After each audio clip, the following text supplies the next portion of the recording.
होतो त्यावेळेचा माझा विद्वानपणा तुम्हाला सांगितल्याशिवाय मी पुन्हा तुमच्यातला वाटणार नाहीये.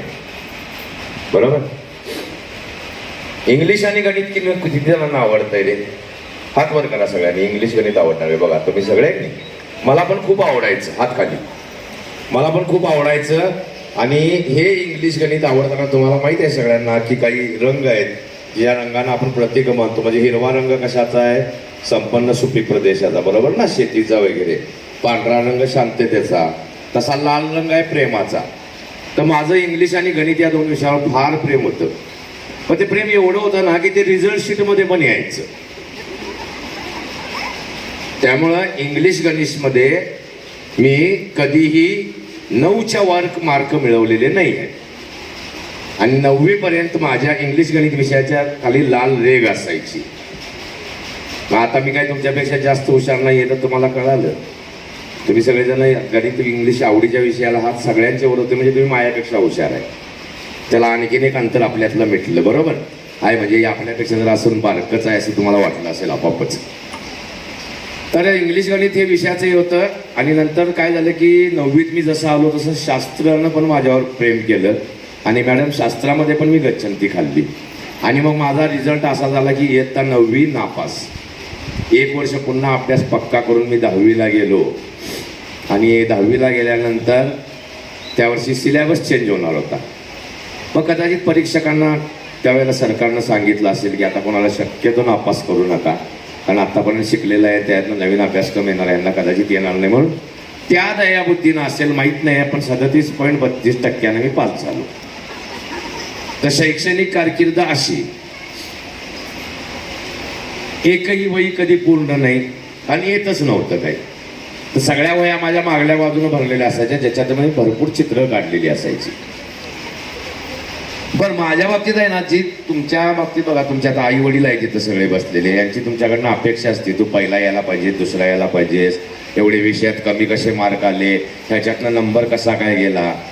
मी त्या बाबतीत प्रचंड सुखी होतो. माझ्याकडनं कोणाच्या अपेक्षाच नव्हत्या.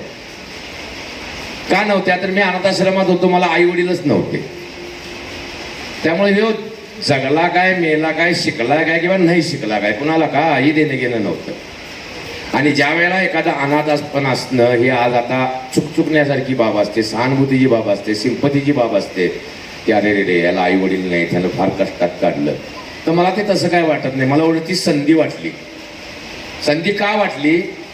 तर माझ्याकडनं कुणाच्या अपेक्षाच नाही आहेत. म्हणजे मी नापास झालो तरी मला कोण काय बोलायचं नाही, मी पास झालो तरी कोण काय कौतुक करायचं नाही. पण मी कशातच नव्हतो. ना कधी स्टेजवर गेलेलो, ना ग्राउंडवर गेलेलो. अभ्यासातली गती तुम्हाला सांगितलेली आहे. म्हणजे वर्गातला एक मागच्या बासावर बसणारा मठ्ठ मुलगा ही माझी ओळख होती. 10वीमध्ये मी आलो आणि 10वीच्या शेवटच्या 6माहीच्या वेळेला पहिल्या टर्मनंतर आम्हाला एक नवीन शिक्षक आले, आकाराम माळी नावाचे आष्ट्यातले. आणि ते माळी सर आम्हाला ड्रॉइंग शिकवायला होते. आणि त्या शिक्षकांनी आल्या माझ्या वह्या तपासायला सुरुवात केल्या सगळ्या. कारण चित्रकलेची सोडून सगळ्या वह्या तुझे, कारण सगळ्या वह्यात चित्रच असायची पाठीमागणं. मी तयारीत, कारण माझ्या त्या चित्रकला माझ्या सगळ्या बाकीच्या शिक्षकांना पण आवडायच्या. म्हणजे गणिता शिक्षकांना आवडायच्या, इंग्लिश आवडायच्या. पण त्यांची कौतुक करायची पद्धत थोडी वेगळी होती. मग कोण मला डस्टरनं मारायचं, कोण अंगठी धरून उभा करायचं, कोण वर्गाच्या बाहेर उभं करायचं. ती असं कौतुक मी सगळ्या शिक्षकांच्याकडनं घेतलेलं होतं. आणि आता मी म्हटलं आता नवीन सर आहेत, आता नवीन काही तर स्टाईलनं मला शिक्षा होणार आहे. आणि मी असा तयारीत होतो, मानसिक तयारी.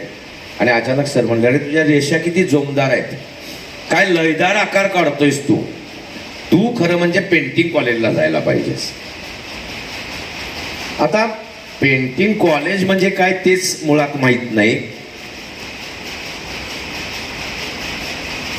पेंटिंगचं कॉलेज असते हेही मला माहीत नाही.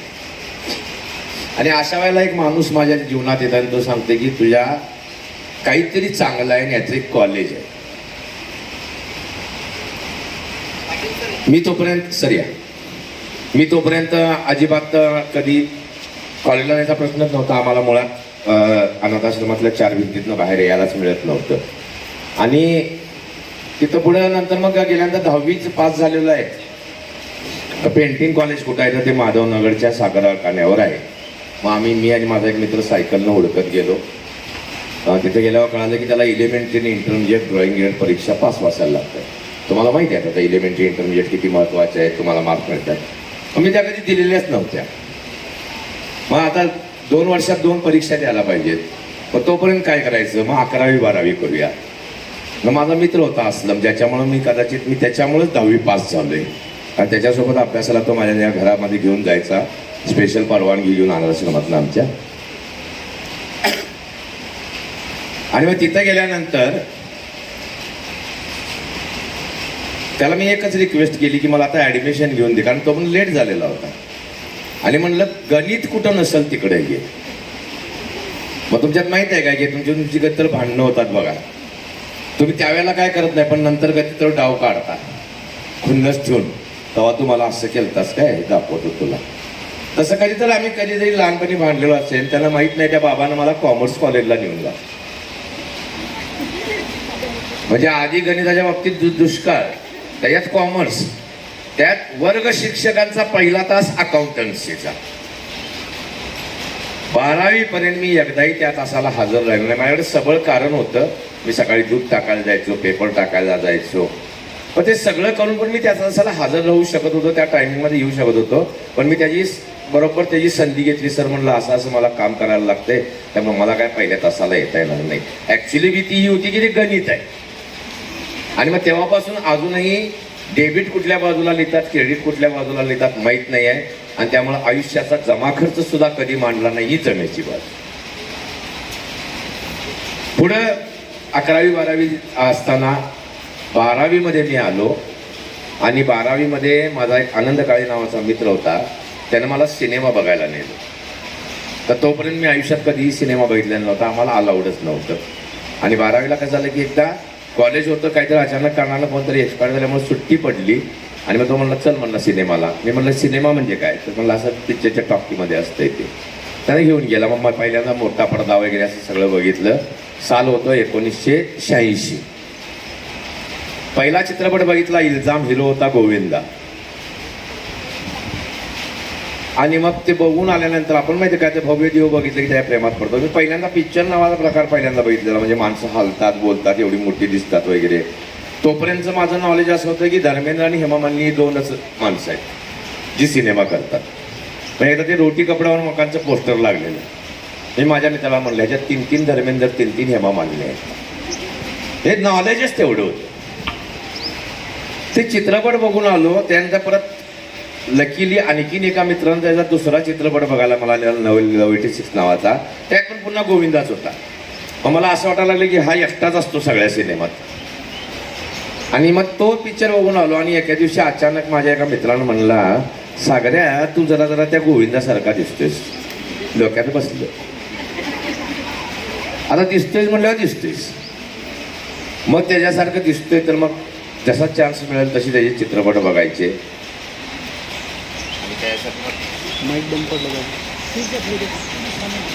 नाचता येते तसं आपल्याला नाचता यायला पाहिजे.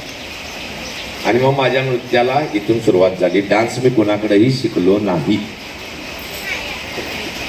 एक नवीन साधन मिळालं. आणि त्यावेळेला रेकॉर्ड डान्स स्पर्धा असायच्या. आणि सगळ्यात जास्त स्पर्धा इचलकरंजीत असायच्या. म्हणजे बोनेमाळ, हत्ती चौक, शहापूर ही पेटंट ठिकाणं होती.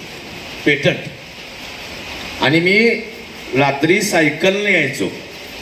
मित्राची सायकल घेऊन यायचो. कारण तोपर्यंत आम्ही अनाथाश्रमातून बाहेर आलो होतो, आम्हाला काही बंधनं नव्हती.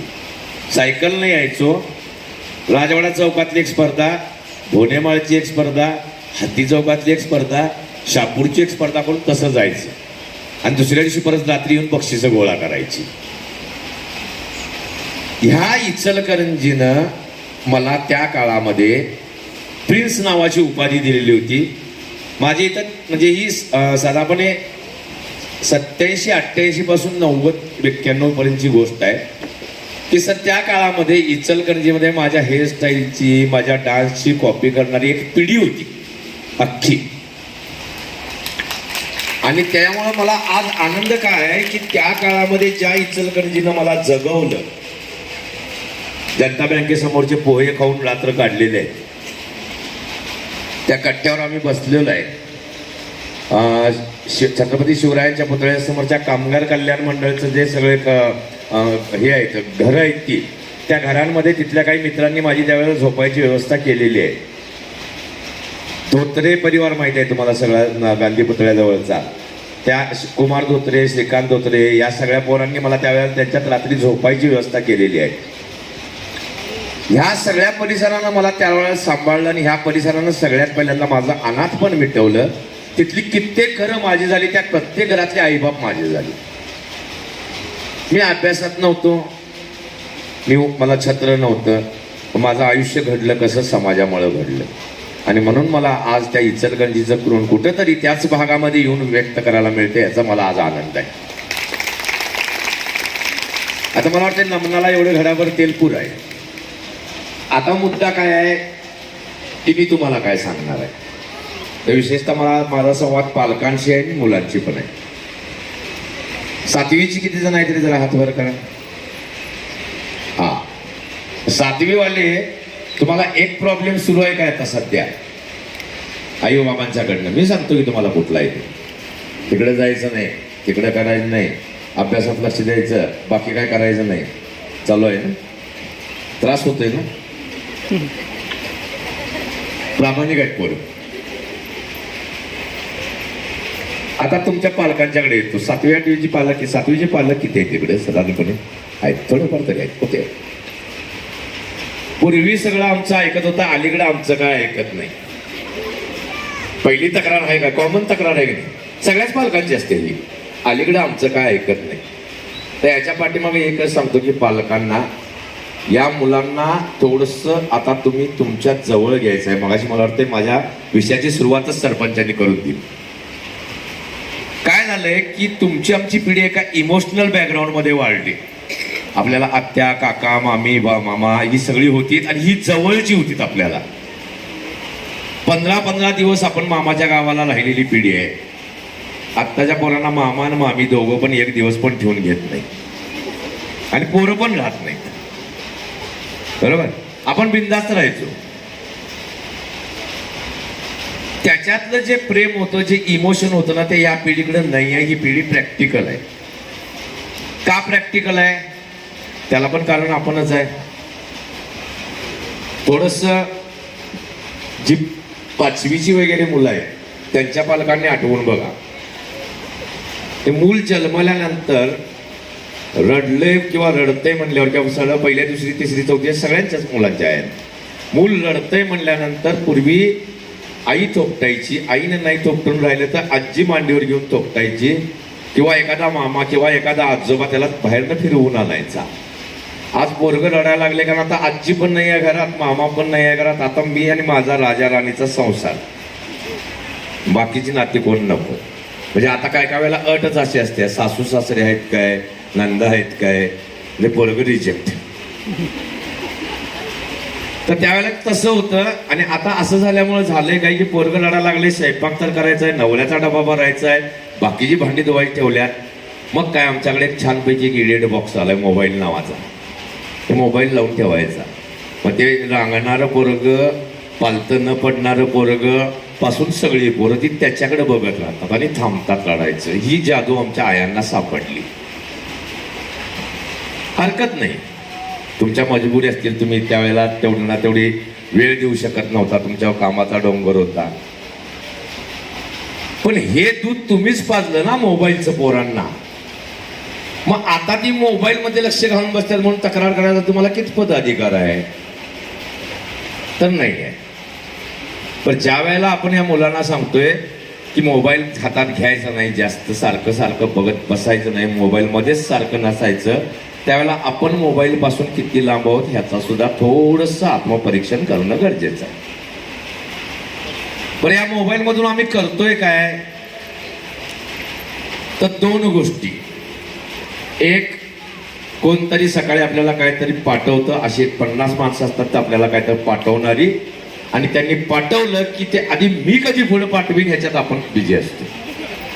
मग ते काय लिहिलंय, कशासाठी लिहिलंय, कोणी लिहिलंय, काय लिहिलंय, काय आपण जास्त बघत नाही. काय तर गंमत करून बघा, एखादा आवडलेला विचार एखाद्या माणसानं आपल्याला पाठवला असं वाटतं, आणि मग आता अलीकडे म्हणजे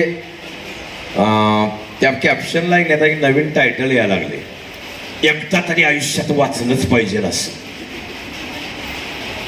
मग असे एक मला माझे एक मित्र पाठवायचे एकदा तरी आयुष्यात. असे 3-4 दिवस गेल्यानंतर मी त्यांना फोन केला, म्हटलं सर 3 तारखेची पोस्ट मस्त होती तुमची, एकदा तरी आयुष्यात. कुठली होती हो? म्हणजे जो पाठवतोय त्यालाही माहित नाही आपण काय पाठवायला लागलेलं आहे. पुढे ढकललं तर त्याच्याहून आळशी. पण दुसरं काय की एखादी गोष्ट त्याच्यातलं सत्य माहिती करून घ्यायचं असेल काय असेल तर पूर्वी रेफरन्स होते, संदर्भात होते, पुस्तकं चाळायचो, एखाद्या त्यातल्या अधिकारी व्यक्तीशी बोलायचो. आता नाही आहे. आता जगात श्रेष्ठ व्हॉट्सअप युनिव्हर्सिटी आहे. अहो सर ते असंच आहे. नाही सर ते तसं नाही आहे. अहो काय सांगायला लागलं सर, व्हॉट्सअपला आलतं की. म्हणजे व्हॉट्सअपवर एवढा विश्वास आहे की त्याच्यावर जे काही येते ते खरं येते. एक मेसेज सगळ्यांना येतोय बघा, अमुक अमुकांचा ऍक्सिडेंट झालेला आहे, त्यांच्या कुटुंबातली एवढी माणसं मिळली आहेत, त्यांच्या किडन्या द्यायच्या आहेत, आणि कुणाचा तरी जीव वाचेल फॉरवर्ड करा, आणि 2 नंबर दिलेले असतात. आलेला माणूस समाज भावनेनं पेटलेला असतो की कुणाचा जीव वाचायला ते फॉरवर्ड करतोय. हा मेसेज कोरोनाच्या आधीपासून फिरतोय, त्याचं नावं सुद्धा चेंज नाही, तर नंबर पण चेंज नाही, ते नंबर आयुष्यात लागत नाही. मला जर असा कोणाचा मेसेज असा वाटला तर म्हणतो की सर मी तिथंच आहे बाजूला, तुम्ही जरा ते फोन नंबर संपर्क करा आणि माझी त्यांच्याशी गाठ घालून द्या. होत नाही, कारण ते फोन नंबरच फेक असतात. ती मुळात ती सगळी पोस्टच फेक असते. आणि मग हे ज्ञान आम्ही आमच्याकडे घेतोय, आणि ज्या वेळेला खऱ्या ज्ञानाची आमची मुलांना गरज आहे त्यावेळेला त्यांनाही आम्ही तेच देतोय. कारण त्यांच्याही हातात मोबाईल आहे. तुम्ही त्यांचा मोबाईल आता काढून घेऊ शकत नाही, तो त्यांच्या हाताचा भाग झालाय, त्यांच्या जगण्याचा भाग झालाय. तुम्ही त्यांचा मोबाईल काढून घेऊ शकत नाही, तुमच्यात खटके इथंच उडायला लागतात.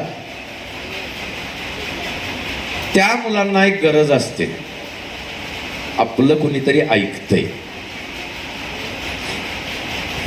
वर्गामध्ये बेंचवर बसून गप्पा मारत असतात आणि शिक्षकांचा ओरडा किती जण खात्यात? सगळी खात्यात का नाही? एकूण एक खाता नाही. किती बरोबरताय का? शिकवायला लागले कळतंय का नाही म्हणतात ना मॅडम, बोलताय नाही तुम्ही? काय बोलत असतं रे महत्वाचं?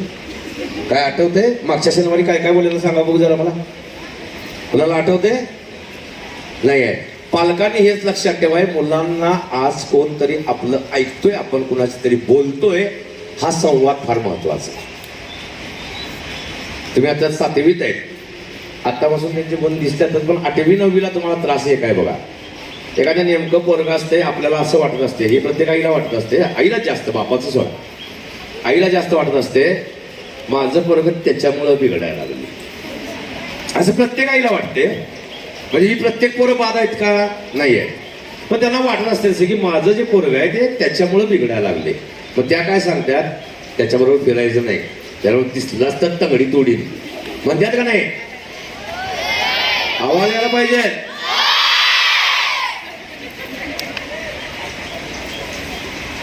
कृपया असा गैरसमज करून घेऊ नका, मुलांना तुमच्या विरोधात तयार करतोय असं. मला तुमच्यातलं नातं पुन्हा प्रस्थापित करायचंय त्यांच्याबरोबरच. आणि तुम्ही जर लक्ष देऊन बघितला, तुम्हाला चुकवून ते हमखास त्याच्याबरोबरच फिरत असते. तसंच असते ना? का असते तर त्याची जी ऐकण्याची आणि बोलण्याची मानसिक गरज आहे ती त्या मित्राच्यात भागत असते. आज ही मानसिक आणि त्याला आधाराची एक गरज, किंवा त्याचं आपण ऐकून घेतोय, एवढं जरी तुम्ही सांभाळलं ना तर तुमची नाती सुसंवादी होणार आहे. पोरग शाळेत नाही ते काय तर त्याला असं सांगायचं, मम्मी मम्मी आमच्या आता का बस, आता एवढं काय सांगायला लागलायस, कामात आहे, हे जर तुम्ही केला तरी पोरग तिथंच मिटून जाते. 7वीतल्या पालकांना आणखीन एक गोष्ट सांगतो, तुमचं मुलगा मुलगी नाचात चांगली असेल, गाणी चांगली म्हणत असेल, चित्र काढत असेल, नाटकात काम करत असेल, मैदानावर असेल, कंटिन्यू ठेवा. 8वी नंतर त्याला 10वीची भीती घालून थांबवू नका. एकदा जर ते तिथं कट ऑफ झालं त्या आर्ट बरोबर, त्याच्या स्किल बरोबर, तर ते आयुष्यात परत येत नाही. मग कुठंतरी सर आपण निवृत्तीनंतर एक ग्रुप काढतो, गाणी म्हणतो, कराओके लावून वगैरे, तसलं काय तर चालू होतं निवृत्तीच्या नंतर. त्यांना वाढण्यासाठी त्यांची डेव्हलप्ड स्किल आहे, त्यांच्या आतून त्यांना जे आनंद मिळतो ना ते चालू ठेवा. फारसा फरक पडत नाही, फारसा फरक पडत नाही. कारण आता नवीन जी राष्ट्रीय शिक्षण नीती आलेली आहे ही सगळी तुमची मेरिटपेक्षा स्किलला महत्व देणारी आहे. आता माझ्या सगळ्या शिक्षक बंधू भगिनी इथं आहेत, सगळ्यांचे सगळे वेगवेगळे विषयांच्या समोर बोलणं हे विधान थोडंसं धाडसाचं आहे, पण मेरिट आम्ही कशावर मोजतो? त्यातून मी एक शिक्षक, तो राष्ट्रपती पुरस्कार विजेता, एका शाळेमध्ये हे बोलताना मला पण माहिती आहे की मी अतिशय धाडसाचं विधान करतोय. पण आम्ही मेरिट कशावर मोजतोय? जे माझ्या आजोबांनी पंजोबांनी शिकलं 2 + 2 4, माझ्या वडिलांनी तेच शिकलं, मी तेच शिकलं, माझी मुलं तेही तेच शिकली. हे 2 + 2 4 ज्याला येत आहेत तो हुशार. पण याच्यामध्ये चेंज काहीच नाही आहे. आमच्या आबाजापासून 2 + 2 4च झालेले आहेत, 2 + 2 5 होत झालेले नाही आहेत. S2SO4चा कधी S2SO5 झालेला नाही आहे. म्हणजे ज्याला रट्टा मारून पाठ करता येते, ज्याच्या लक्षात राहत तो मेरिट होल्डर. आणि त्याच वेळेला चित्रकलेचे शिक्षक कोण आहेत आपल्या शाळेत? त्याच वेळेला सरांनी जर येऊन वर्गात सांगितलं की मी पाहिलेला पावसाळा काढा, समजा वर्गात 30 पोरं आहेत, 30 पोरांची उत्तरं वेगवेगळी आहेत, कारण 30 जणांनी 30 वेगवेगळे पावसाळे काढलेले असतात. कोण एकमेकाचं बघून काढत नाही. सृजनशक्ती तिथं असते. शैक्षणिक तुमची जी प्रगती आहे ती तुमची होणारच आहे. ती करून घेण्यासाठी शिक्षक राबतायतच, तुमची मुलं मेरिटमध्ये यावी म्हणूनच. पालकांनी राबायचं आहे त्याच्यातले स्किल डेव्हलपमेंटसाठी. तुमच्या मुलांना मेरिटमध्ये आणण्यासाठी इथं तज्ज्ञ शिक्षक आहेत, वेगवेगळे उपक्रम राबवत आहेत. तुमची मुलं त्या ठराविक साच्यातल्या शिक्षण पद्धतीमध्ये हुशार व्हावीत यासाठी जे सगळे प्रयत्न ते करतायत. राहिलेल्या वेळात त्यांचं स्किल डेव्हलपमेंट करण्यासाठी पालकांनी पुढे यायची गरज आहे. शाळेनं जबाबदारी घेतलेली आहे तुमच्या मुलांच्या शैक्षणिक प्रगतीची, त्याच्या मानसिक प्रगतीची तुम्ही जबाबदारी घ्यायची आहे. पण या मगाचा जो मी मुद्दा मांडला ना की अलीकडे तो आमचं ऐकत नाही, तर इथं पण एक नाही फार सायंटिफिक रिझन आहे. तुमची मुलं मोठी व्हायला लागली की तुम्हाला दिसत आहेत. तर 7वीतला मुलगा 8वीत जाताना त्याची उंची वाढायला लागली आहे, 8वीतला 9वीत जाताना त्याला थोडीशी मिसळून फुटायला लागलेली आहे, 9वीतला 10वीत जाताना त्याचा आवाज घोगरा झालेला आहे. हे शारीरिक बदल तुम्हाला मान्य होतातच ना? का तुला 9वीतच यायला कशी काय मिशी आली, आत्ताच कशी काय मिशी आली असं आपण काय डोक्यात कधी घेतो? नाही घेत.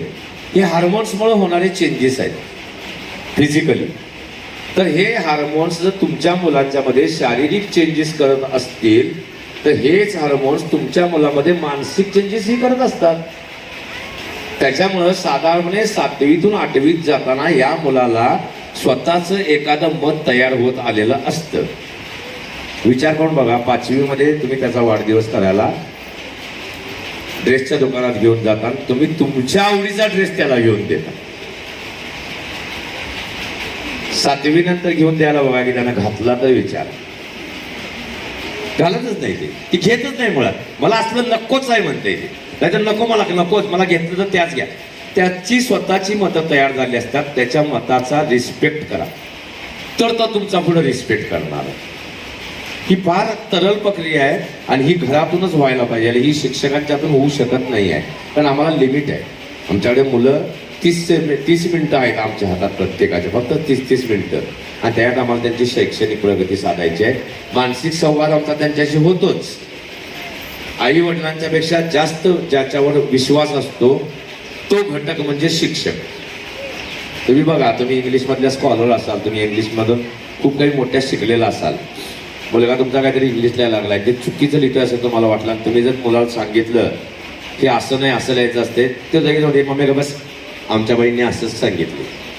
म्हणजे तुमच्यापेक्षा सुद्धा शिक्षकांच्यावर त्यांचा प्रचंड विश्वास आहे, त्यांच्या शैक्षणिक प्रगती होतं. तर त्यांची शैक्षणिक प्रगती तुम्ही शिक्षकांच्यावर सोडून द्या. ते झटतायत, ते करतायत.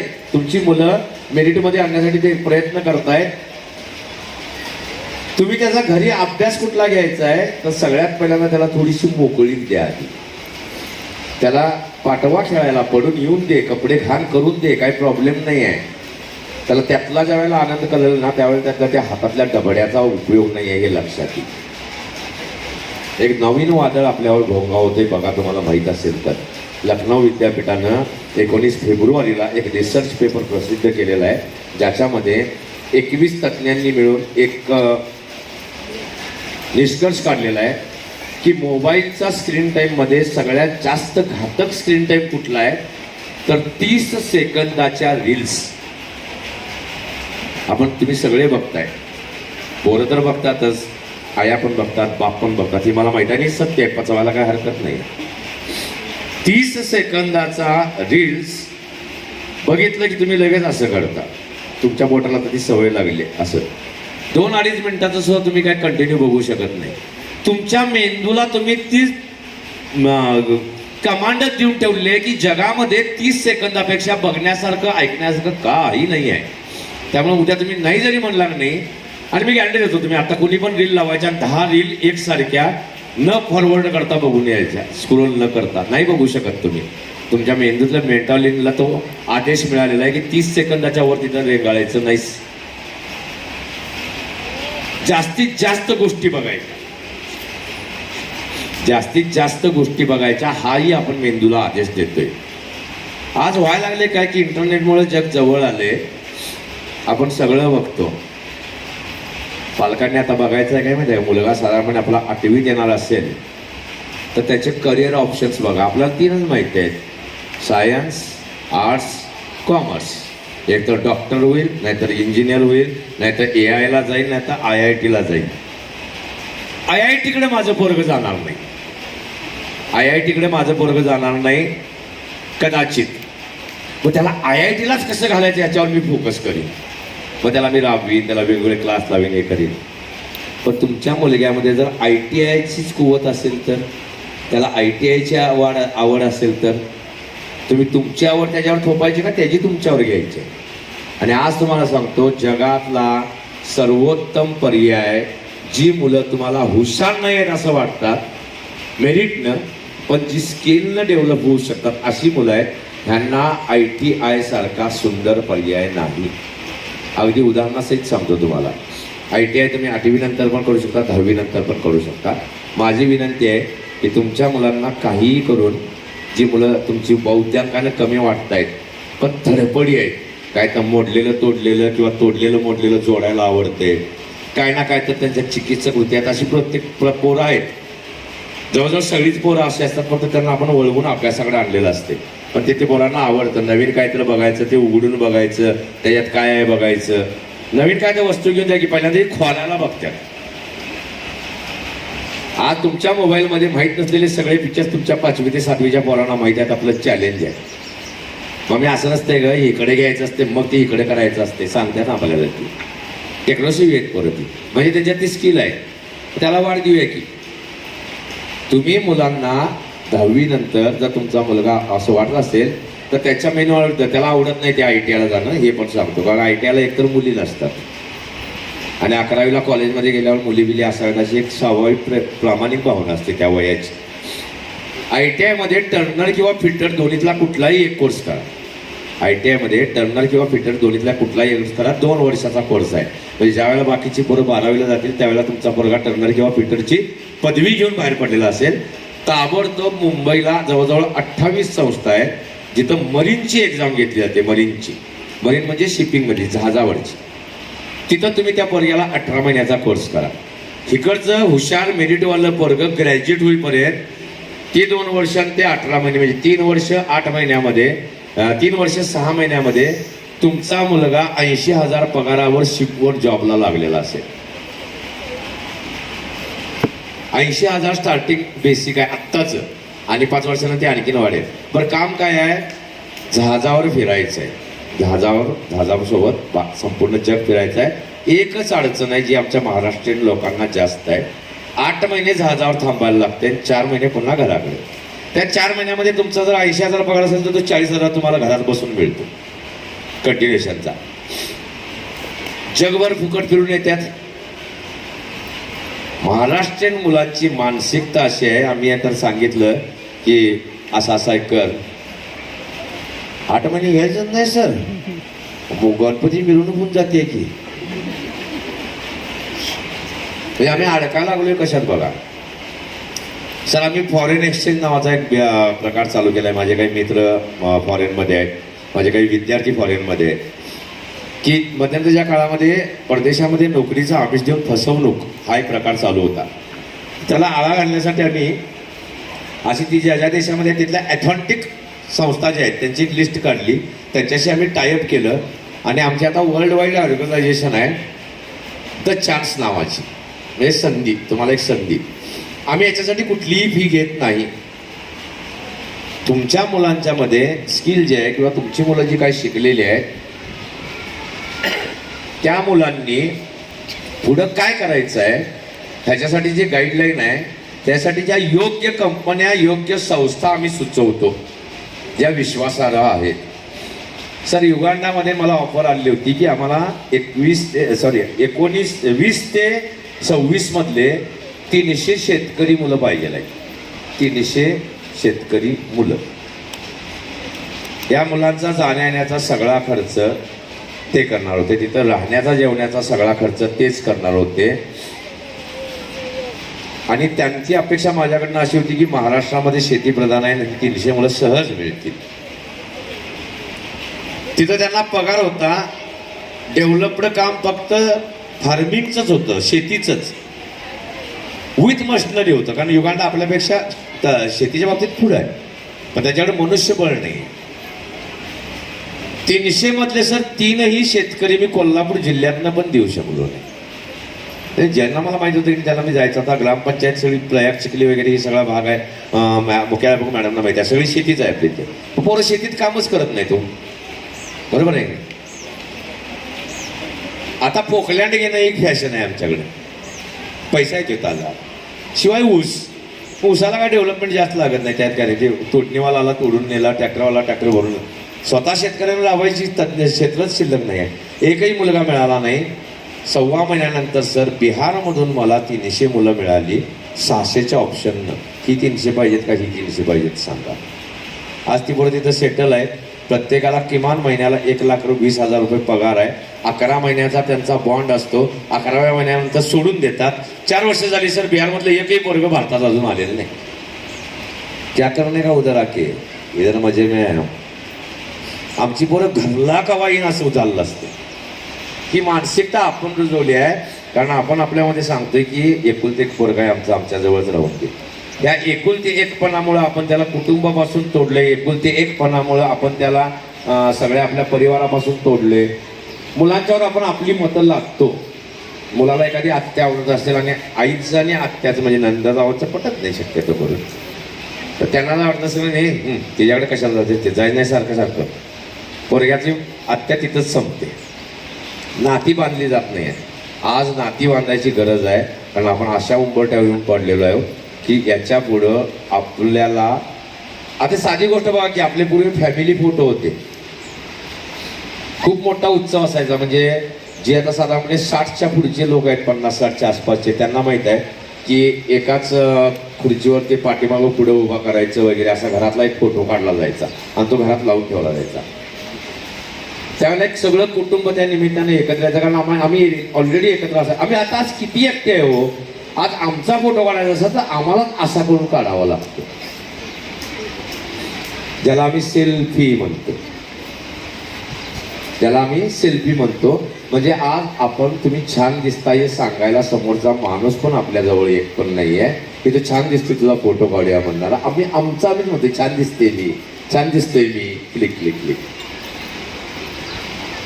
तर हे जर टाळायचं असेल तर ह्याची सुरुवात 1ली ते 7वीचा जो वयोगट आहे त्या तुमच्या मुलांशी तुम्ही ही नाती परत करू शकता, कारण तुम्हीच हे करू शकता.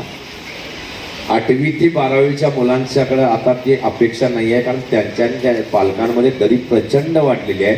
आणि लाट्टे मॅडम, मला खरोखर आनंद वाटतोय की तुम्ही मला वयोगट असा दिलाय का नाही. ही माती आहे, ही मळेल तशी मळली जाते आणि ह्याच्यातून काय वाटेल ते घडू शकते. सदैवानं पालक सगळे मागापासून बघायला लागले, एकाही पालकानं कंटाळा आठ्या कपाळावर आणलेला नाही आहे. त्यांना कुठनं तरी माझं बोलणं आतनं पटायला लागलेलं आहे. सो कदाचित परिवर्तनाची पहिली मशाल तुमच्या शाळेमध्ये पेटण्याची 100% शक्यता. आणि मग हे सगळीकडे पोहोचत जाईल, काही प्रॉब्लेम नाही. मोबाईलचा अतिवापराचा एक परिणाम सांगतो, स्क्रीन टाईम. मी मगाशी लखनौचा उल्लेख केला, स्क्रीन टाईम बद्दलचा जे संशोधन आहे.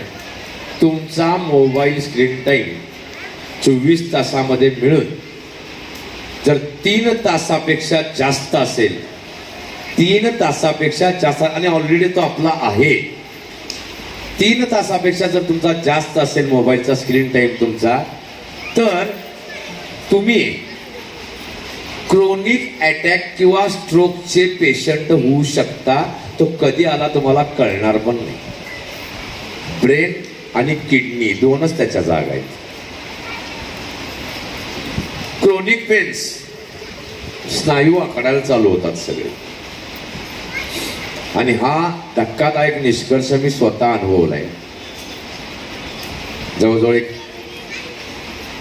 जानेवारीच्या 28 तारखेला माझा एक लाडका विद्यार्थी जैद तांबोळी, वय वर्ष 19, ॲथलेटिक, 5.6 फूट उंची, ॲथलेटिक असल्यामुळे मैदानावर कमवलेली तब्येत,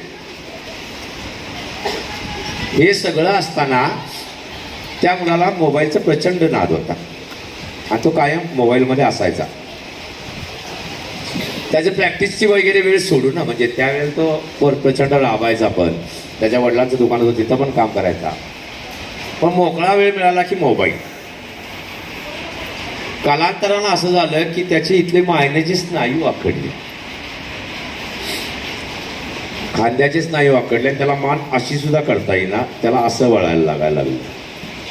त्याला खूप दुखायचं आणि तो घरातच बसून होता.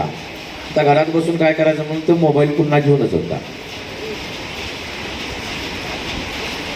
अनेक डॉक्टरांना दाखवलं कशामुळे झाले, काय झाले, काय नाही. सगळ्यांनी वेगवेगळे ट्राय केले, पण त्याची ते ताणलेले मज्जातंतू लूज होईनात आणि त्याच्या कळा थांबेनात. फार नाही, 9 दिवसाचा प्रकार होता. 9व्या दिवशी सकाळी 10:15 त्याची आई जेवण बनवायला लागलेली आणि हा जोरात घुरासारखं किंचाळला. आई बाहेर येऊन बघते, त्याची मान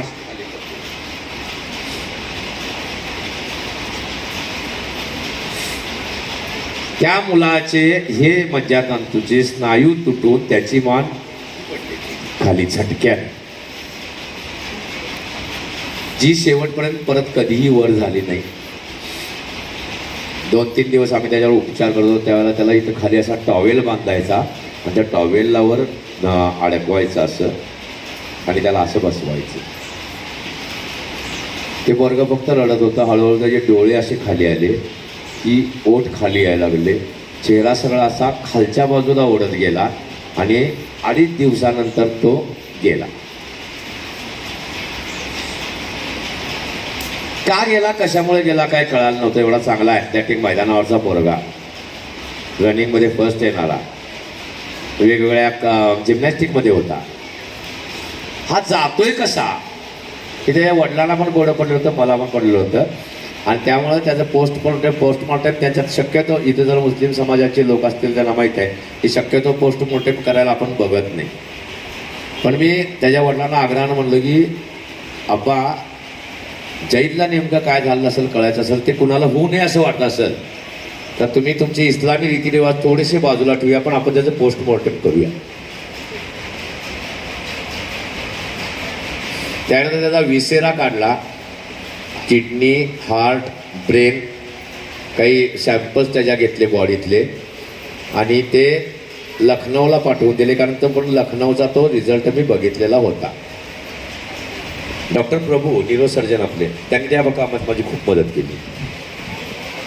आणि ज्या वेळेला त्याचा रिझल्ट आला तर त्यावेळेला लक्षात आलं की मोबाईलच्या स्क्रीनच्या अतिवापरानं आणि विशेषतः झोपायच्या आधी किमान 1.5 तास मोबाईलच्या स्क्रीन वापरू नका. झोपायच्या आधी जर तो, आणि पोरं झोपत सुद्धा ते हातात घेऊनच झोपतात.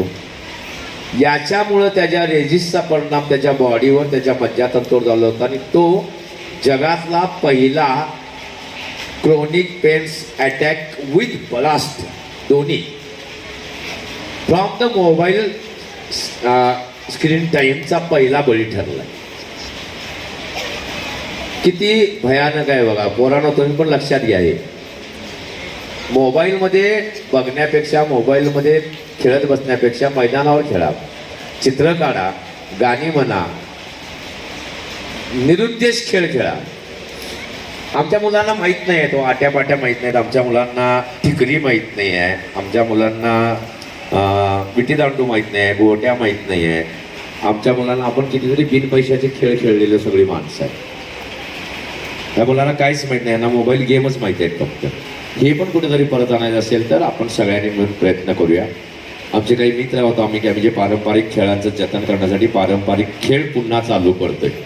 त्याच्यामध्ये आम्ही लगोरी खेळायला लावतोय, आबाधुबी खेळायला लावतोय, सुरपाट्या खेळायला लावतोय. हे सगळं परत चालू केल्याशिवाय हे आपल्या हातातला राक्षस जाणार नाही आहे. इडियट बॉक्स टी व्हीमध्ये आला माहिती आहे, टी व्हीचा आपला सुरुवातीच्या काळामध्ये त्याची पण अडॅक्ट झाली होती. आज टी व्ही चालू असते, त्याकडे किती जण बघतात काय बघतात माहीत नाही आहे. माझ्या घरामध्ये मी अजिबात टी व्ही कधीच आणला नाही, माझ्या बायकोला नाही आणला नाही, माझ्या मुलांनाही आणला नाही. आज आमच्या घरामध्ये कमीत कमी 7,500 ते 8,000 पुस्तकं आहेत. आम्ही कुठले पण रेफरन्स काढला तर आम्ही ते आधी पुस्तक वाचून काढतो. आज शिवाजी महाराज, संभाजी महाराज यांच्याबद्दल खूप सारी माणसं बोलत आहेत, खूप सारे लिहित आहेत.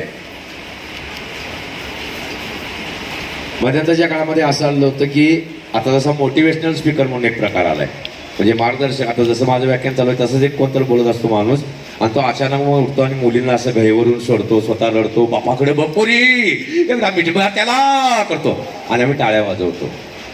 हे सांगायसाठी तो माणूस 1,00,000 रुपये घेतो, कारण त्याचा धंदा मांडलेला आहे.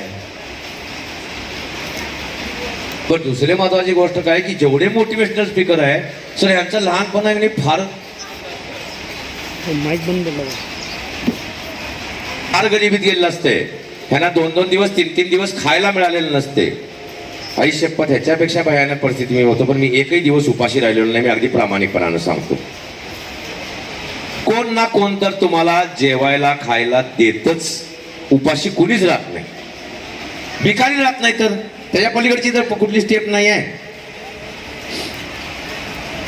पण मग असं इमोशनल करायचं, मग मी खूप झगडून वर आलो, मी खूप हे करून वर आलो वगैरे असं सांगायचं, तर झगडणं बिघडणं काय नसते. प्रत्येकाची ती लाईफ असते. अहो घरी 18-20 दारिद्र्य असलेलाही तेवढाच झगडत असतो, आणि घरची गर्भ श्रीमंत असलेली पण तेवढीच झगडत असतात. प्रत्येकाची झगडायची पद्धत वेगळी असते.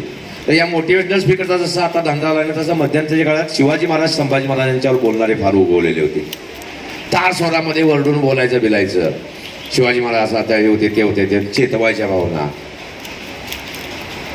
मला पण वाटायचं छान छान छान वगैरे, कसलं बोलतात भारी वगैरे. आणि एके दिवशी माझ्याकडे कोगनोळीची मुलं आलेली होती कागलजवळच्या.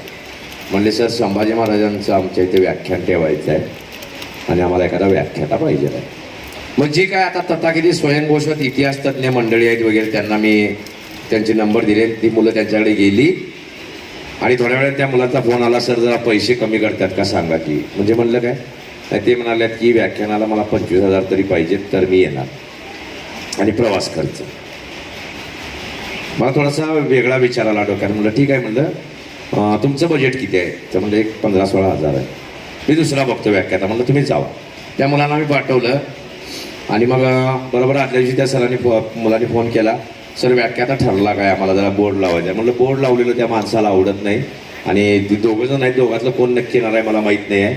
व्याख्यान होणार आहे, फक्त त्यांची एक अट आहे म्हणले की व्याख्यान तुमच्या गल्लीतच आहे, पण एकही माणूस घरात नाही बसला पाहिजे, सगळी दारात बसली पाहिजे आपापल्या. नाही सर तेवढं होणार की. दुसऱ्या दिवशी संध्याकाळी 6:30ला मी तिथं गाडीतनं उतरलो. पोरं मागं बघायला लागल्या, तू व्याख्याता तर कोण दिसत नाही आहे. सर दुसऱ्या गाडीने यायला लागल्यात काय. नाही म्हणलं मीच देणार आहे. त्या दिवशी मी छत्रपती संभाजी महाराजांच्यावर आधारित, जीवनावर आधारित रौद्र शंभू नावानं व्याख्यानाची सुरुवात केली. आणि त्याच गावात मी सांगितलं की याची 150 मोफत व्याख्यानं गावागावात जाऊन दिल्याशिवाय मी शांत बसणार नाही. कारण माझ्या महाराजांचा, माझ्या बापजात्यांसाठी माझ्या महाराजांनी घडवलेला इतिहास आम्हाला सांगायला जर कोण पैसे घेत असेल तर तो महाराष्ट्रात राहायच्या सुद्धा लायकीचा नाही.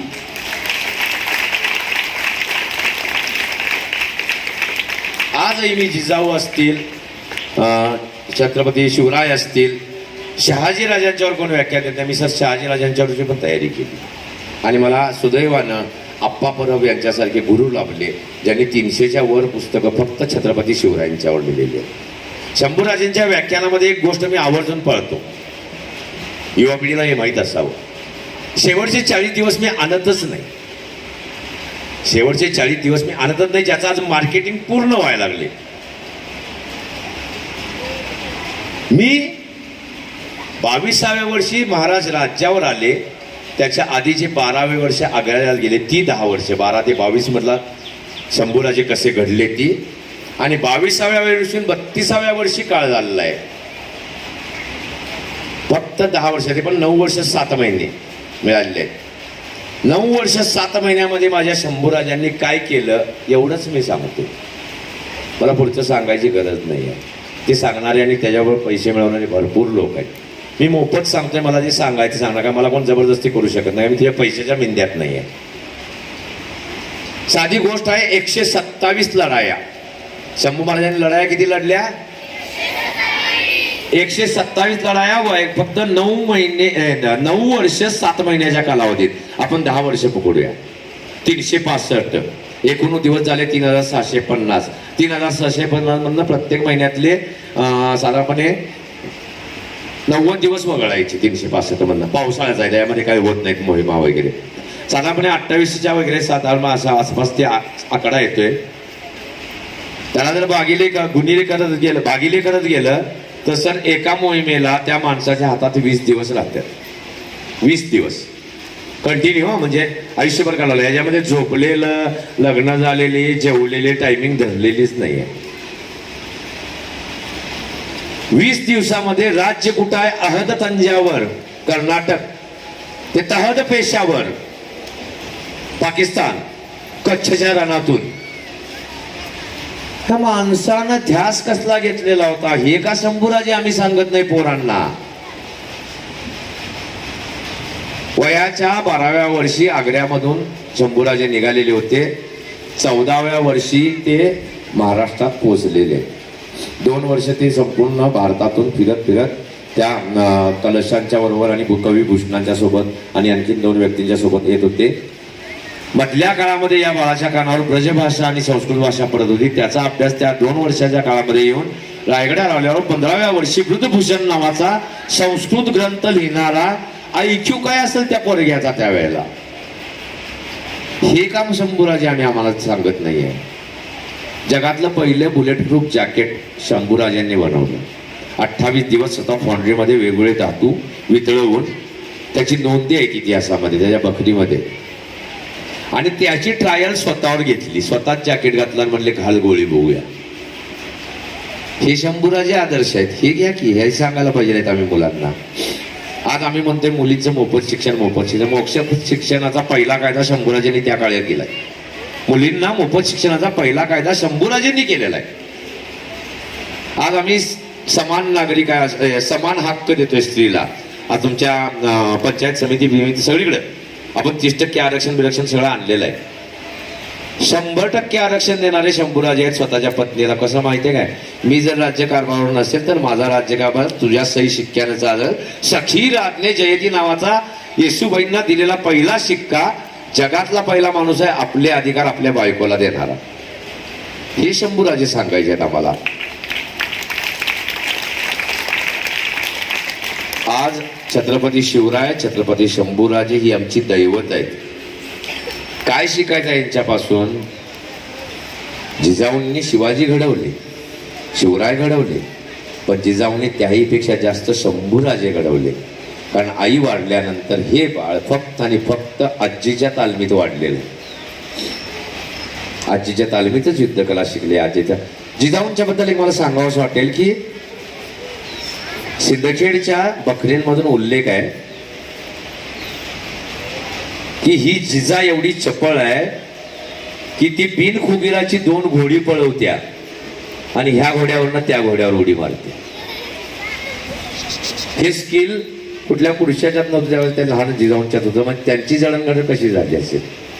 आणि त्यांनी मग शिवराय घडवले आणि त्यांनी शंभूराजे घडवले. आणि ऍक्च्युली स्वराज्य हे सगळं एका स्त्रीमुळे घडलंय. आज तुमच्या मुलांचं स्वराज्य, तुमच्या मुलांची शिवराय, तुमच्या मुलांची शंभूराजे तुम्ही घडवायचे. माझ्या व्याख्यानाचा तुमच्यातला नातं जपण्यापाठीमागचा उद्देश हाच आहे की तुम्ही या मुलांना काय देताय त्या प्रमाणात तुम्ही त्यांच्याकडनं अपेक्षा करायचे. नाही तर तुमच्यात आणि त्यांच्यात एक भावनिक ताण, भावनिक दरी कायमची राहील आणि तुमची मुलं तुमच्यापासून कधी लांब गेली ही माननाच्या दृष्टीनं हे तुम्हाला कळणार पण नाही. त्यामुळे त्या गोष्टी लक्षात घेऊया. तुमच्या मुलांना बऱ्याचशा संधी आहेत. जी मुलं हुशार आहेत किंवा जी मुलं शांत किंवा नॉर्मल आहेत, तर हे सर मी अगदी आठवणीने सांगतो की 10वीच्या वेळेला लक्षात ठेवा, तुमच्या मुलांनी 10वीमध्ये 50-60% जरी पाडले तरी त्याला आवर्जून 11वी 12वी सायन्स करायला लावा. ते म्हणेल मला झेपणार नाही वगैरे, पण 11वी 12वी सायन्स करायला लावा. का तर 11वी 12वी सायन्स नंतर इंजिनिअरिंग मेडिकल सोडून 264 अशा शाखा आहेत की ज्या फक्त 3 वर्षात तुमची मुलं जॉबला लागू शकतात. प्रॉडक्ट डिझायनिंग आहे, VFX आहे, इंटरनेटच्या माध्यमातून येणारे वेगवेगळे आहेत, सोशल सर्व्हिसेस आहेत. तुमची आता कचरा उठाव आपण म्हणतो मी, स्वच्छता, या स्वच्छतेमध्ये एवढ्या संधी आहेत जगामध्ये आणि मोस्टली इंडियन्स नाहीत. सर आमच्या इथं जर उद्या आपण कचरा वेचक किंवा स्वच्छतेचा कामगार जर भरायला लावलो तर आपली पोरं जाणार नाहीत, लाजणार. अमेरिकेत जायला काय प्रॉब्लेम नाही, ते तिथं काय करतोय कोण बघणार आहे, पण तिथं सगळं मशिनरीज आहे, तिथं हाताने काय करायला लागत नाही. सर 1,10,000 रुपये पगार आहे दिवसाला, महिन्याला. काय ड्युटी आवर ठरलेले आहेत, सकाळी 2 तास संध्याकाळी 2 तास, 4च तास काम करायचं. पण पोरगा अमेरिकेत एवढं सांगितलं की वासा आहे, तिथं ते करते कोणाला काय माहित आहे. पण त्यांचे ड्रेस बघितलात तुम्ही तर आमच्याकडचे SPN वगैरे जेवढे घालत नाही तेवढे पॉश ड्रेस आहेत त्यांचे सगळे युनिफॉर्म. म्हणजे कोणते फोटो जाऊन दाखवून कुठे सांगितलं तुम्ही हे अमेरिकेत आमचा पोरगा सैन्य गेला नाही तरी ते पटू शकण्यासारखं आहे. या पण संधी आहे. BSc nursing, BSc with nursing जर तुम्ही केलात तर कमीत कमी ह्या 3-4 वर्षामध्ये तुमच्या कोण जर BSc नर्सिंगकडे असणार किंवा नसतील नर्सिंगकडे तर त्यांना नर्सिंग करायला लावा. तुमच्या ओळखीतले कोण असतील त्यांना. फक्त महाराष्ट्रामध्ये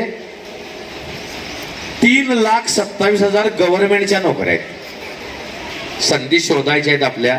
ह्या संधी शोधण्यासाठी आणि त्याहीपेक्षा म्हटलं की ह्या 2 पिढ्यामध्ये जे अंतर पडलं हे अंतर घालवण्यासाठीचा प्रयत्न म्हणून मी आज तुमच्यासमोर बोललो. कदाचित तुम्ही सगळे कंटाळला असा तर माफी मागतो. तुम्हाला आवडलं असेल तर तुम्ही टाळ्या निश्चित वाजवाल. मला वारंवार भेटायलाही आवडेल. मी मॅडमनं मगाशीच एक सुतोवाच केलेला आहे की मे महिन्यामध्ये या मुलांचं एक निवासी शिबिर घेऊया. निवासी शिबिरांना 2 गोष्टी होतात की मुलं एकमेकाशी जोडली जातात. कुठेतरी दुसऱ्याच्या घरात जाऊन राहायचं असतं, तिथं ॲडजस्ट करायचं असतं, ही ॲडजस्टमेंट त्यांना कळते. आणि मग ज्यावेळेला आपण सांगतो की आमचं पोरगं ही भाजीच खात नाही, आमची पोरगी ती चपातीच खात नाही, आमच्या पोरगीला अमुकच लागते, ही तक्रार आपली अशा निवासी शिबिरामुळे लांब होते. कारण आज आता आजोळ राहिलेलं नाही आहे, मामाचं गाव राहिलेलं नाही आहे. त्यावेळेला ही जबाबदारी कुठंतरी आम्हाच्यावर, शाळांच्यावर, शिक्षकांच्यावर आहे. आणि सर मला वाटतं की एक राष्ट्रपती पुरस्कार विजेता असल्यामुळं ही जबाबदारी माझ्यावर आता जास्त आहे. मी आधी करत होतो पण आता जास्त जबाबदारीने करेन. मार्गदर्शक जुने आमच्यासारखे सरांच्यासारखे राष्ट्रपती पुरस्कार विजेते आहेत. सर तुम्हाला मगाशी तुम्ही मला म्हणलं आता वेळ जात नाही, वेळ घालवायचा कसा तुम्हाला कारण दिलं आहे, आपण मिळून काम करूया नक्की. तर अशी शिबिरं आम्ही आयोजित करणार आहोत. तर त्याच्यासाठी तुम्हाला कोणाला वाटत असेल की कुठं आम्हाला पोहोचवायचं असेल तर, आणि ही शिबिरं आमच्या मानधना व्यतिरिक्त असतील, जो खर्च येईल त्यासाठी असतील. मी मानधन घेत नाही. काही ठिकाणी मला मानधन दिलेलं आहे. मॅडमनी मानधन मला जवळजवळ किती महिने आधी मॅडम पाठवली? 1 महिना जास्तच झाला असेल. 1 महिन्याच्या आधीच मानधन त्यांनी जास्त मला पाठवलेलं आहे. कदाचित त्यांच्या ते प्रोटोकॉलमध्ये ते देणं असतंय म्हणून. मॅडम तुमचं मानधन आज आपलं जे भांडूप पासून वरच्या बाजूला जो सगळा भाग आहे आदिवासींचा, तिथल्या आदिवासी कल्याण संस्थेला पोच झालेला आहे. त्याची पावती मला तुमच्या शाळेच्या नावावरची माझ्याकडे आहे. मला जर कोणी मानधन दिलं तर मी कुठल्या तरी संस्थेला देतो. देता हात असावा. ओंजळ मोकळी होती, आभाळ मोकळं होतं, आई वडील नव्हते, रेल्वेच्या फलाटावर पडलेलो होतो 30व्या मिनिटाला. त्याच्याबद्दल तक्रार नाही आहे. आई वडिलांच्या बद्दल त्या तक्रार नाही आहे. काहीतरी मजबुरी असेल, खूप असेल की ज्याच्याशिवाय आई पोटचा गोळा कुठला असा टाकणार नाही. जाता जाता नख लावलं असतं, गळ्याला गळा दाबून टाकला असता तर आज मी तुमच्यासमोर बोलू शकलो नसतो. आज मी या पुरस्कार गौरवित झालो. त्या आईला सुद्धा सलाम आहे माझा, त्या वडिलांना पण सलाम आहे की त्यांनी मला न मारता टाकलं. ज्या कोणी मला तिथनं उचलून नवरंगे बालकाश्रमात कुठलं अज्ञात व्यक्ती आहे मला माहीत नाही आहे, त्यांना पण माझा सलाम आहे, माझी कृतज्ञता त्यांच्यासाठीची पण आहे. अनाथ असल्याचं दुःख होतं, अनाथ असल्याचं दुःख होतं, पण पुस्तक तुमच्यात काय बदल घडवू शकतो सांगतो. मी 11वीत आलो आणि 11वीमध्ये पहिल्यांदा मी माझ्या हातामध्ये पुस्तक आलं आणि ते पुस्तक वाचून मला माझ्या अनाथपणाचा जो न्यूनगंड होता तो गेला आणि मला तो अभिमान वाटायला लागला. पुस्तकाचं नाव मृत्युंजय. ज्या दिवशी ते मी वाचलं त्या दिवशी मी ठरवलं की मी अनाथ नाही आहे, मी सूर्यपुत्र आहे. माझ्यामध्ये एवढा मानसिक बदल घडवण्याची ताकद एखाद्या पुस्तकात असेल तर तुमच्या पोरांना पुस्तकं वाचायला लावा. तुम्ही पुस्तकं वाचा, तुम्ही घडवू शकताय, तुम्हाला नवीन विचार येऊ शकता. व्हॉट्सअप युनिव्हर्सिटी जेवढी कमीत कमी वापरता येईल तेवढी वापरा. रील्स शक्यतो बघूच नका, कारण 30 सेकंदाचं जर एकदा तुम्हाला सवय लागली तर तुमचे सगळेच निर्णय, कॉन्सन्ट्रेशन सगळेच त्याच्यामध्ये निघून जाईल. आपला मोबाईलचा वापर कमी केला तर मुलांचा मोबाईलचा वापर आपोआप कमी होणार आहे. आणि त्यांना खेळायला सोडा, त्यांना धडपडून द्या, पडू द्या. लागेल, भितेल, हात मोडेल, कुठं जायचं दवाखान्यात, काय नाही, काय प्रॉब्लेम नाही. मला 7-8 फ्रॅक्चर आहे, मी अजून डान्स पण चांगला करू शकते, सगळं करू शकते. मग ते आमच्या मॅडम कुठं आहेत पेटाळ्याच्या, सायन्सच्या टीचर बाहेर, हां, त्यांना माहीत आहे म्हणजे काय एनर्जीनं डान्स करतो ते मी अजून. तर त्यामुळं धडपडलेल्याशिवाय पोरं येत नाही आहेत. त्यामुळे त्यांना धडपडून द्या, खेळून द्या, त्यांना काय करायचं ते करून द्या. त्याला रागवू नका, त्याला पहिल्यांदा हे करा आणि मग त्याला हळू नंतर समजावं तू हे केल्यामुळे ही चुकीची गोष्ट झाली, ते करू नका. पोरगं ऐकते, तुम्ही त्याला रागवू लागले की हमखास परत तेच करते. हा मानवी स्वभाव आहे. अगदी आठवणीनं जर बघायला गेला तर आपणही आपल्या वयाच्या ह्या टप्प्यावर असेच होतो. पिढ्यानपिढ्यांमध्ये काहीही बदल होत नाही, फक्त पिढी बदलते आणि अपेक्षा देणारी पिढीवर आली की ती खालच्या पिढीकडनं अपेक्षा करते. तेवढं करू नका. आपलंच लहानपण आठवायचं, आपण कसं करतो बघायचं. आपण चुकलोय असं वाटलं, आपली पोरं पण चुकतात, मग आपण त्यांना कसं सांभाळायचं आपण ठरवायचं. सो आई मुलं यांचं संवादी नातं, पालक आणि मुलांचं संवादी नातं डेव्हलप होण्याची काळाची गरज आहे. अन्यथा ही मुलं कुठल्या कुठं कशाबद्दल जातील आणि तुम्हाला पण विचारणार नाही, तुम्ही त्यांना काय सांगू शकणार नाही. आणि आजकाल तुम्हाला माहित आहे की आजकाल सगळीकडं मिसळून सुद्धा न फुटलेल्या पोरांचा एक धंदा नवीन सुरू झालेला आहे.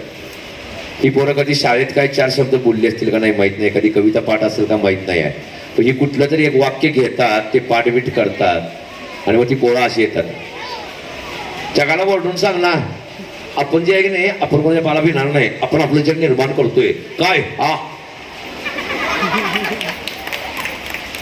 अरे तुला जग म्हणजे कायच नाही माहिती बाळ.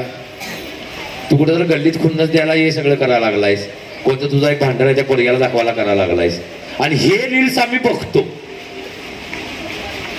हे रील्स आम्ही बघतो, ज्यातनं ते रील्स करणाऱ्याला पण काय मिळत नाही ना आम्हाला तर काहीच मिळत नाही. पण ही पोरं कुठं आहेत नंतर तर कुठेही नाहीत. एक तर कुठं तर गुन्हेगारीमध्ये दिसतील, थोड्या दिवसात करिअर संपलेलं असेल, मग नंतर कुठल्या तरी व्यसनात अडकलेली दिसतील. ही आली कधी गेली कधी समजत नाहीत. मी मुद्दामून ठामपणे हे का सांगू शकतोय तर मी आलो कधी, कसा आलो हे माहीत आहे, पण मी चाललोय कुठे ह्याची साक्षीदार तुम्ही आहे. आज राष्ट्रपती शिक्षक पुरस्कार मिळवणं म्हणजे काय गोष्ट असते. त्यातूनही सर कला शिक्षकाला पहिल्यांदा मिळाला, सुरुवात झाल्यापासून, पुरस्काराची सुरुवात झाल्यापासून ड्रॉइंग टीचर पहिल्यांदा मिळाला. मी माझ्या चौकटी मोडल्या, मी बंडखोर आहे, मी बंडखोर आहे, मी विद्रोही आहे. पण कुठल्या बाबतीत आहे, बदल घडवण्याच्या बाबतीत. मी आदर्श मुळीच नाही आहे. माझ्यामध्ये जवळजवळ 20-25 वाईट गुण आहेत.